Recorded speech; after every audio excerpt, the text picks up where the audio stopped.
Okay, let's just jump straight into this explainer, because today we are unpacking a really deeply held, almost universally accepted myth. The idea that an invincible body automatically means an untouchable soul.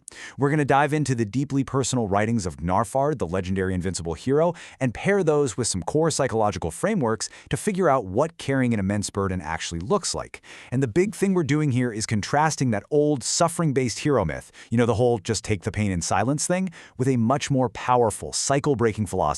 One that actually embraces connection, self-regulation, and ultimately empowering others to help carry the load. So here's our roadmap for the breakdown today. 1. The myth of invincibility. 2. The weight of isolation. 3. The anatomy of protective rage. 4. Mastering emotional sovereignty. And finally, 5. The Jedi grounding protocol. All right, let's kick things off with part 1, the myth of invincibility, shielding the body versus the soul. When you picture Gnarfard, the legendary invincible hero, standing tall over a breathtaking landscape, he literally looks entirely unbreakable. But, his personal writings reveal a completely different reality. He's bleeding on the inside. He explicitly states that while his physical invincibility is 100% reality, the assumption that he is somehow immune to grief or loneliness or betrayal, that is actually the most dangerous myth ever told about him. Because that heavy, legendary armor, it literally only stops physical blades. Think about the stark contrast here between deflecting physical blows and absorbing emotional warfare. Physical invincibility is great for stopping brute force, actual destruction, and fatal wounds, but it absolutely cannot block emotional distress. It can't deflect the sting of cruel words, the crushing grief of losing allies, or decades of profound loneliness. When enemies start hurling mockery, manipulation, and degradation, that physical armor is completely, entirely useless. The words land every single time.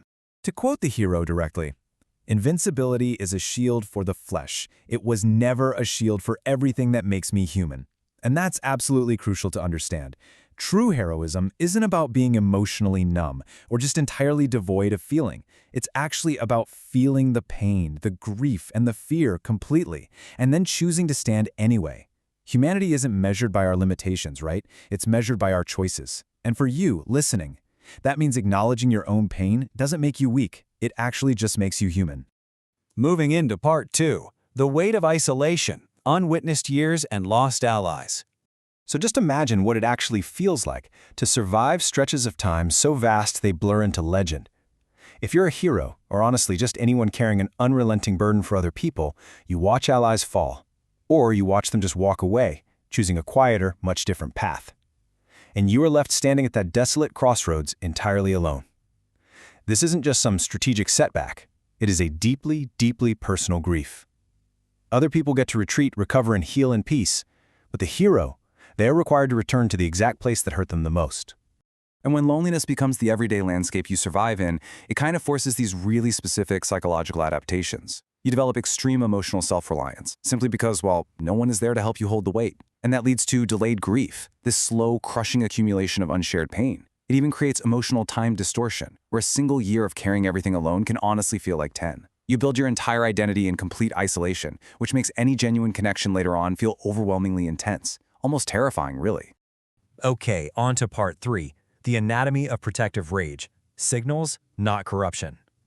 Let's talk about protective anger. This is an emotional response rooted deeply in love, loyalty, and responsibility.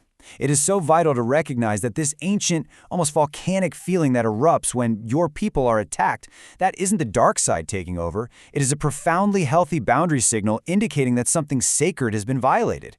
You can fight countless enemies completely calmly when it's just you, but the second your chosen people are threatened, it hits your values, not your body. That isn't darkness, folks. That is devotion.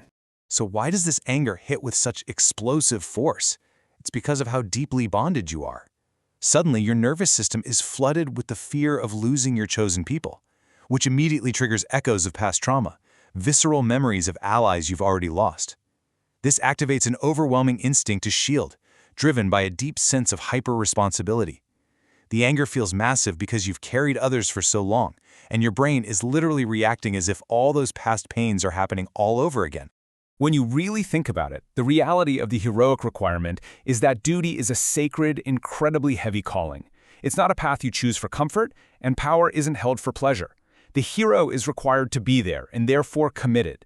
This means deciding to remain upright despite the hurt, carrying the loss, integrating your grief into the path forward, and constantly re-engaging your purpose. It's that disciplined, deliberate decision to just keep moving forward, straight through the dark storm. Moving right along to part 4, mastering emotional sovereignty, interpreting the shockwaves. When you are manipulated or betrayed, your body basically reacts as if it's facing a severe physical threat. But we really have to distinguish between real damage and fake damage. Most emotional damage from interpersonal attacks is actually just an emotional shockwave. It's an impact, sure, but without actual permanent injury. The core of who you are isn't destroyed. Your nervous system is just reacting strongly to prevent you from repeating past pain. It's like feeling the intense blast of an explosion without actually getting hit by any shrapnel. The absolutely crucial takeaway here is that emotions are signals. They are not commands. They're just information. Anger, that tells you a boundary was crossed. Hatred tells you something feels deeply unfair or unsafe. Defeat tells you an unhealed wound was struck. By interpreting these emotions, instead of just suppressing them or letting them instinctively steer your actions, you reclaim your inner hero's driver's seat. And that, right there, is the true essence of emotional sovereignty. And finally, part 5, the Jedi grounding protocol, breaking the cycle. Instead of playing into that old suffering-based myth, we are looking at a true cycle-breaking philosophy here. When you're in trouble, you do not have to suffer alone. Let's break it down.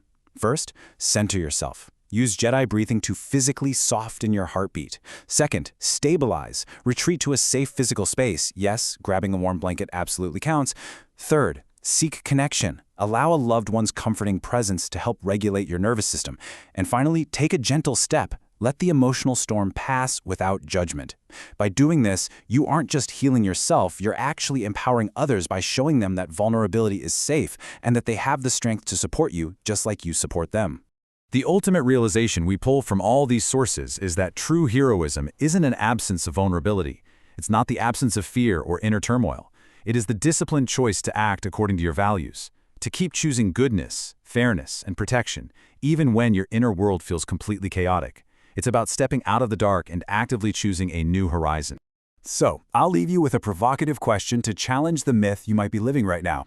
How can you choose to honor your own sacred duty while still allowing yourself to seek the warmth of safety and connection?